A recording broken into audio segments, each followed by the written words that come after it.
ప్రేక్షకులకు నమస్కారం. I dream devotional Srikaram కార్యక్రమానికి స్వాగతం, సుస్వాగతం. జ్యోతిష్ శాస్త్రరీత్యా శనివారం రోజు మనం ఎటువంటి పనులు ప్రారంభించవచ్చు, ఎటువంటి పనులు ప్రారంభించకూడదు, శనివారం యొక్క విశిష్టత ఏంటి అన్న అంశాలు ఈరోజు తెలుసుకునే ప్రయత్నం చేద్దాం. శనివారం అంటే శనిగ్రహం ఆధిపత్యం వహించే రోజు. శనిగ్రహం అంటే మనందరికీ కూడా కాస్త భయం ఎక్కువగా ఉంటుందని చెప్పవచ్చు. ఎందుకంటే జ్యోతిషశాస్త్రం చూసుకున్నప్పుడు శని ఏ అంశాల్లో ఆధిపత్యం వహిస్తాడు అన్న విషయానికి వస్తే కర్మాధిపత్యం ఆయింది. అంటే ఏంటంటే ఒక మాటలో చెప్పంటే మనం చేసినటువంటి కర్మలకు శిక్షించే అధికారం ఆయింది. అంటే మనం తప్పు చేసామనుకోండి ఆయన శిక్షిస్తాడు, ఒప్పు చేస్తే రక్షిస్తాడని చెప్పవచ్చు. కాబట్టి మనం ఏంటంటే శనివారం అన్నా భయపడతాం, శని గ్రహం యొక్క ఆధిపత్యం ఉంది, ఏలినాటి శని లాంటివి ఉన్నా కూడా మనం భయపడతా అని చెప్పవచ్చు. కానీ నీతి నిజాయితీగా ఉన్న వారిని శని ఎప్పుడూ కూడా అసలు టచ్ చేయడం చెప్పవచ్చు. ఎప్పుడైతే మనం అవినీతి పనులు చేస్తుంటామో, ఎప్పుడైతే సమాజానికి మనకు దేశానికి ఇబ్బంది కలిగించే పనులు చేస్తుంటామో, చెడు ఆలోచనలు చేస్తుంటామో, అటువంటి వారు శని ఆధిపత్యంలోకి వెళ్ళినప్పుడు తప్పకుండా కూడా వారికి శిక్షలు పడి తీరుతాయని చెప్పవచ్చు. కాబట్టి మనందరికీ కూడా శనిగ్రహం అంటే కొంతవరకు భయం కూడా అధికంగా ఉందని చెప్పవచ్చు. అదేవిధంగా ఈ 9 గ్రహాల్లో శని ఏంటంటే బాగా నిదానంగా వెళ్ళేటువంటి గ్రహంగా చెప్తుంటాం. అంటే ఆయన చలనం చాలా స్లోగా ఉంటుందని చెప్పవచ్చు. కాబట్టి శనివారం రోజు ఏదైనా నూతనంగా మనం పనులు ప్రారంభం చేస్తే ఆ పనులు ఆలస్యంగా పూర్తవుతాయి. కాబట్టి సాధ్యమైనంత వరకు కూడా మనం ఏంటంటే శనివారం రోజు నూతనంగా పనులు ప్రారంభించడానికి ఇష్టపడమని చెప్పవచ్చు. శనివారం రోజు గురువు దగ్గర దీక్ష లాంటిది ఏదైనా తీసుకోవాలని చెప్పి అనుకుంటే కూడా శనివారం రోజు చాలా మంచిదని చెప్పవచ్చు. అదేవిధంగా ఏదైనా లోహపు వ్యాపారం ప్రారంభం చేయాలి అంటే ఐరన్ లాంటి బిజినెస్ చేయడం అంటాం కదా, దానికి ముహూర్తం బాగుంటే శనివారం రోజు చేసుకోవడం కూడా చాలా మంచిదని చెప్పవచ్చు. అదేవిధంగా గృహప్రవేశం చేయడం కూడా మంచి ఫలితాలను కలగజేస్తుందని చెప్పవచ్చు. అంటే గృహప్రవేశం లాంటి కార్యక్రమాలు కూడా చేసుకోవచ్చు. ఈరోజు ప్రధానంగా మనం ఎటువంటి పనులు చేయొచ్చు అంటే శనివారం రోజు మన ఆలోచనలకు దగ్గరగా ఉన్నటువంటి వ్యక్తులు ఎవరైతే ఉన్నారో, అంటే మనకి ఇష్టమైన వ్యక్తులు ఎవరు ఉంటారో, మన ఆలోచనలు నచ్చిన వారితో మనం ఎక్కువగా స్నేహం చేస్తుంటాం కదా, అటువంటి వారితోటి ఈరోజు గడిపే ప్రయత్నం అధికంగా చేయడం చాలా మంచిది. అదేవిధంగా ప్రకృతితో కూడా ఎక్కువగా గడపాలి అని చెప్పి కోరుకునే వారికి చాలా మంచిది.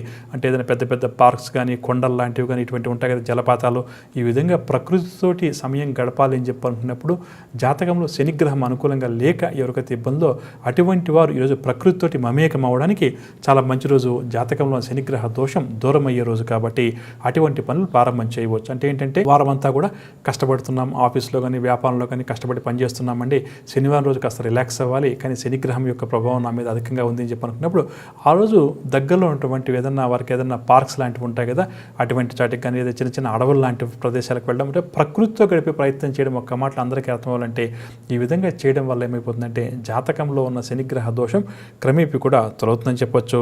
అదేవిధంగా అంటే కొండలు, కోయలు అంటాం కదా, అటువంటి వాటికి వెళ్ళే ప్రయత్నం చేయడం కూడా చాలా మంచిది. అక్కడ సమయాన్ని గడపడం కూడా చాలా మంచిది. దీనివల్ల ఏమవుతుందంటే మన శరీరానికి కావాల్సినటువంటి శక్తి ఏదైతే ఉందో, అంటే రీఛార్జ్ అంటాం కదా, రీఛార్జ్ అవుతామని చెప్పవచ్చు. కాబట్టి ఏంటంటే సాధ్యమైనంత వరకు కూడా శనివారం పూట ఈ మధ్యకాలంలో వీకెండ్ కల్చర్ ఎక్కువైంది కదా, ఆ వీకెండ్ కల్చర్ని కూడా మనం ఏదో పనికిరాని పనుల కోసం ఉపయోగించే ప్రయత్నం చేయడం కన్నా కూడా హాయిగా మనం ఎక్కడన్నా ఒక ప్రకృతితో బాగున్న చోటకు వెళ్ళి ఏదో మనం ఊటీ, కొడైకెనాల్ అంటాం కదా, ఆ విధంగా వెళ్ళే ప్రయత్నం చేసి అక్కడ సరదాగా ప్రకృతితో గడిపే ప్రయత్నం చేస్తే మనకు తిరిగి శక్తి వస్తుందని చెప్పవచ్చు. అదేవిధంగా కుటుంబంలో పెద్దవారు ఎవరన్నా ఉన్నారండి, వారితో సమయాన్ని గడపలేకపోతున్నాను అంటే తల్లిదండ్రులతో కావచ్చు, లేకపోతే తాత, నానమ్మ, అమ్మమ్మలతో కావచ్చు, అలా అనుకున్నప్పుడు కూడా కుటుంబ పెద్దలతోటి కొంతవరకు సమయాన్ని గడిపే ప్రయత్నం చేయడం వల్ల కూడా చాలా మంచిది. విశేషంగా దాన ధర్మాలు చేయడానికి శనివారం రోజు చాలా మంచిదని చెప్పవచ్చు. అన్నదానం చేయాలండి, చాలా మంచిది.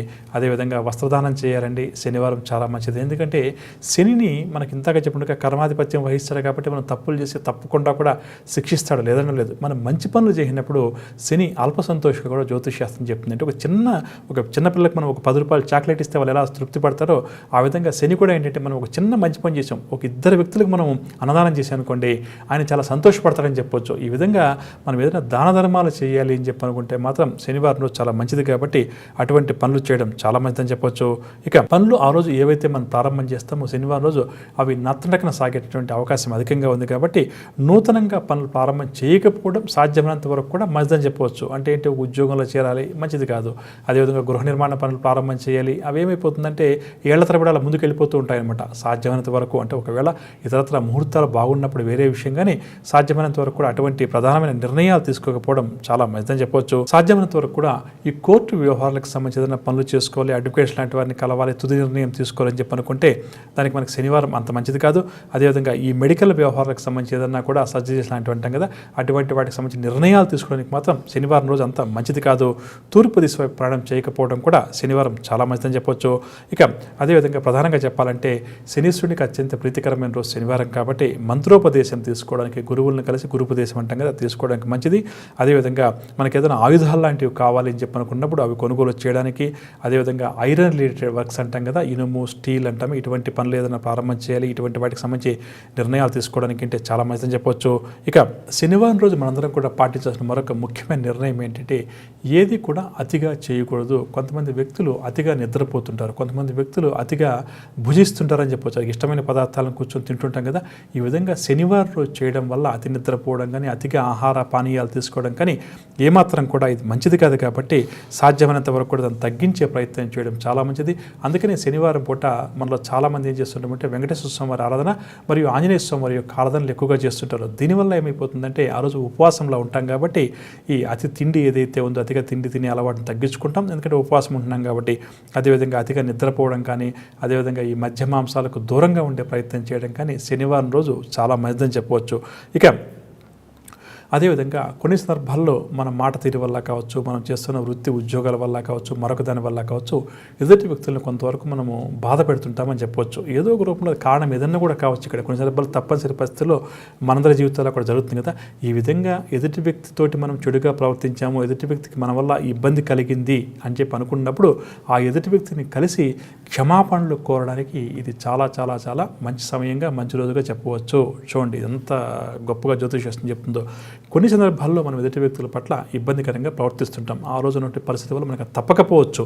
అటువంటిప్పుడు ఏంటి మనలో మనం ఎక్కువగా బాధపడుతుంటాం కదా, ఆ రోజు ఆ వ్యక్తి ఇలా మాట్లాడకుండా ఉండాల్సింది, ఈ విధంగా నేను ప్రవర్తించకుండా ఉండాల్సింది అని చెప్పేసి. అంటే సెల్ఫ్ రియలైజేషన్ టైం అంటాం చూడండి, అది శనివారం రోజు చాలా మంచిది. కాబట్టి ఆ విధంగా ఎవరైతే రియలైజ్ అయ్యారో నేను చేసింది గతంలో తప్పు చేశాను, దీనివల్ల ఎదుటి వ్యక్తిను ఒక కుటుంబాన్ని ఇబ్బంది పెట్టాను, ఇక తిరిగి ఇటువంటి తప్పులు నేను పునరావృతం చేయను, కాబట్టి మొట్టమొదటిగా ఆ వ్యక్తితో నేను ప్రవర్తించింది ఏదైతే నాకు పాపం అంటుకుందో దాని నుంచి బయటపడాలి అని చెప్పి అనుకున్నప్పుడు ఆ విధంగా ఎదుటి వ్యక్తులను కలిసి వారిని క్షమించమని చెప్పి అడగడం ఈ శనివారం రోజు చేయడం అన్నిటికన్నా కూడా చాలా చక్కటి పరిహారంగా చెప్పవచ్చు. దీనివల్ల ఏమవుతుందంటే మనం చేసినటువంటి పాపము తప్పు అంటాం కదా, దాని నుంచి మనకు విముక్తి లభిస్తుంది. అలా అని చెప్పేసి మనం ప్రతిరోజు కూడా ఇలా తప్పుడు పనులు చెడు పనులు చేస్తుంటామంటే శనివారం రంగానే మళ్ళీ వాళ్ళని క్షమించమని చెప్పి వేడుకుంటానండి అని చెప్తే దీన్ని భగవంతుడు కూడా క్షమించడు.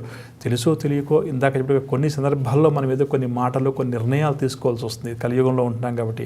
అటువంటివి మనం వాటి నుంచి బయటపడడానికి తిరిగి ఆ తప్పులను ఆ పొరపాట్లను పునరావృతం చేయను అని చెప్పి మళ్ళీ రిపీట్ చేయని చెప్పి భగవంతుడికి మనం ప్రామిస్ చేస్తూ ఈ శనివారం రోజు మన వల్ల ఇబ్బంది కలిగిన వ్యక్తిని కలిసి క్షమించమని చెప్పి అడగడం వల్ల, అంటే సారీ చెప్పడం ఇంకా అందరికీ అటువంటి చేయడం వల్ల మనకు చాలా మంచి కలుగుతుంది. నేను సారీ చెప్పానండి కానీ ఆ వ్యక్తి వినడం లేదండి, ఆ వ్యక్తి పట్టించుకోవడం లేదండి అని అనుకున్నాడు, అది వేరే విషయం, మనకు సంబంధం లేని విషయం. మనం చేయాల్సింది మనస్ఫూర్తిగా వెళ్ళి ఆ వ్యక్తిని క్షమించమని చెప్పి అడగడం.